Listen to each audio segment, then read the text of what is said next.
As you wake up, pagising mo sa umaga, habang hinahawakan mo yung puso mo para nilalagay mo sa puso mo, sabi mo, Jesus, I trust in you. May sakit ka, san man yung parte ng iyong katawan na kumikirot, may sakit, hold that. Pray, say, Jesus, I trust in you.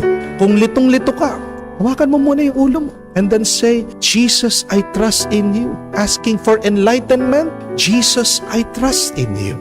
Walang pera yung wallet mo. Marami kang utang. Sige, hawakan mo yung wallet mo. Sabihin mo, Jesus, I trust in you.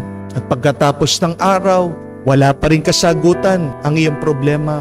Say that repeatedly hanggang makatulog ka. Gawin mong pampatulog yan. Yung panalangin na yan, ulit-ulitin mo, Jesus, I trust in you. Do you trust Jesus? Let us pray and hope so that we can overcome our problems.